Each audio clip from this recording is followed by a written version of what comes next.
You guys did it. You made it to day 5 of our cardiac dysrhythmia series. So VTEC, ventricular tachycardia. This happens when the ventricles, which are the chambers of the lower part of your heart, beat very fast. So causes of VTEC. This can happen right after somebody just had a heart attack or if they have heart problems, just significant heart problems. So VTEC is characterized by 3 PVCs. Remember, we learned about PVCs.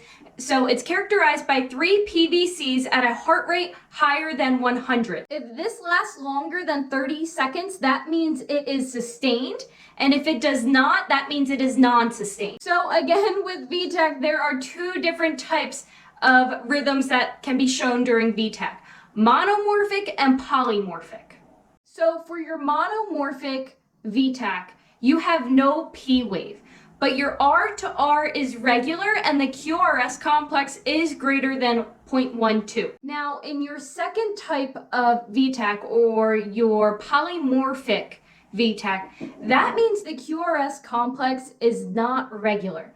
It is different sizes, different shapes, and this can be lethal. So during this, you could have a normal QT, or you could have a longer QT, an abnormal QT.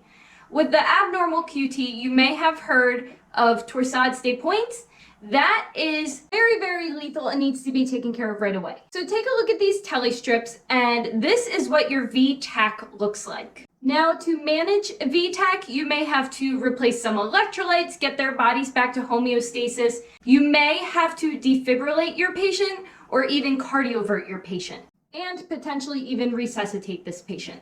And finally, guys, lastly, our last cardiac dysrhythmia, we are touching on VFIB, which when you hear VFIB, you need to think DFib right away. In VFIB, your heart is shocking at all different places, all different times. It's quivering. It's literally doing whatever it wants to do. Absolutely nothing is measurable in VFIB.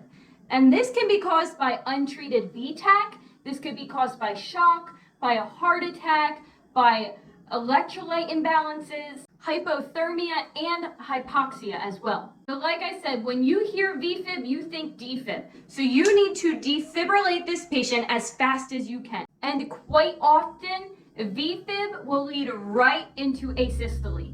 And I don't think we need to really explain asystole. That's when you are flat-lined. You guys made it. You made it through cardiac dysrhythmias. Way to go. This will be great information for you to take those nursing tests and even for NCLEX. If there is any other information I can help you guys with, please reach out to me. Email me at nursecatherine@gmail.com. Find me on Instagram at nursecatherine, or just shoot a comment below. If you guys kind of like this series, let me know. Let me know if you want me to do more series like this. I would be totally open to it. Have a blessed day, everybody, and I will see you in Tuesday's video.